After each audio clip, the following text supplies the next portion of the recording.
Kalau menurut kalian bangsa dan ras yang paling unggul di muka bumi adalah Amerika? Bukan. Rusia? Bukan juga. Jerman? Inggris? Prancis? Juga bukan. Cina? Apalagi? Bukan guys.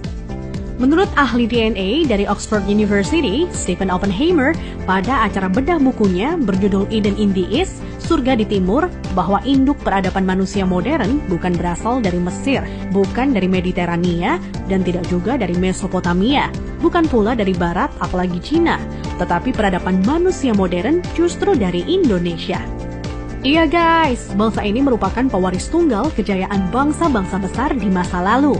Dan agaknya, Profesor Arício Santos dari Brasil pun selaras dengan teori Oppenheimer. Dalam buku Atlantis The Lost Continent Finally Found, ia menyatakan bahwa titik Atlantis itu ada di Sundaland. Jadi guys, kita tidak pantas bersikap kerdil dengan memelihara sindrom inferior akut alias rasa minder terhadap bangsa luar. Kenapa? Karena nenek moyang kita dulu adalah bangsa yang unggul. Nenek moyang bangsa-bangsa, jelas ya guys? Lantas, kenapa ada sejarawan menyebut bahwa nenek moyang kita itu tidak beradab, bodoh, penyembah berhala? Itu faktor penjajahan atau kolonisasi guys, yakni pembodohan, pengaburan, dan pembengkokan sejarah oleh kaum penjajah.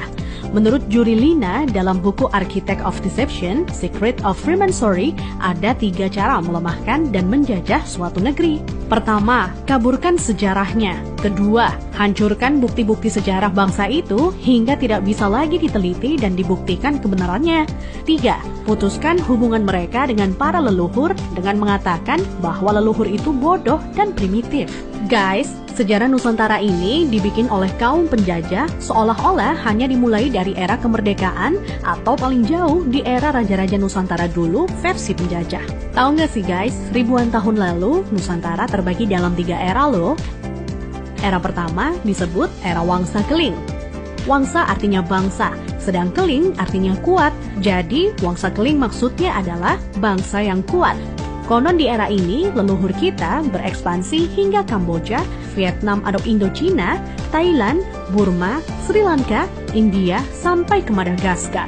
Raja yang terkenal bernama Shailendra.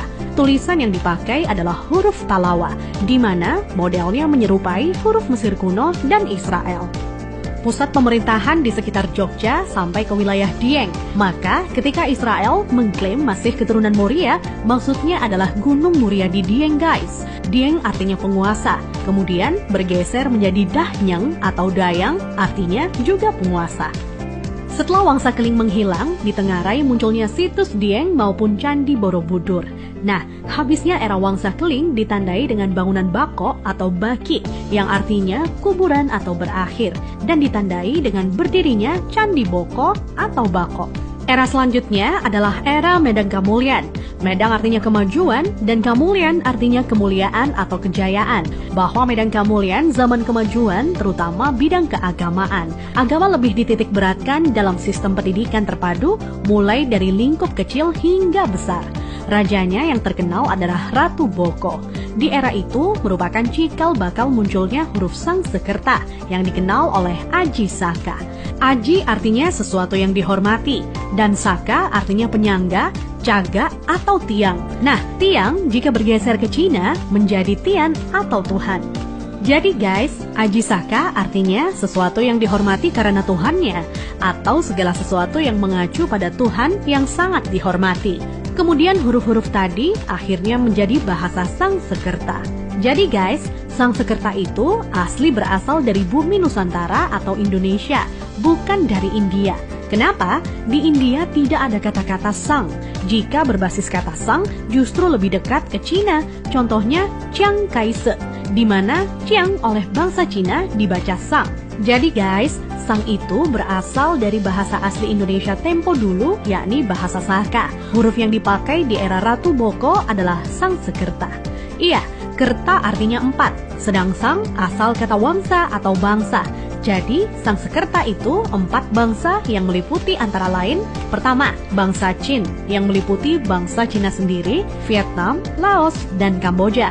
Kedua, bangsa Thai meliputi Burma dan Thailand. Ketiga, bangsa Afrika yakni Madagaskar, Sri Lanka, India, dan lain-lain hingga Mesir disebut sebagai bangsa Afrika.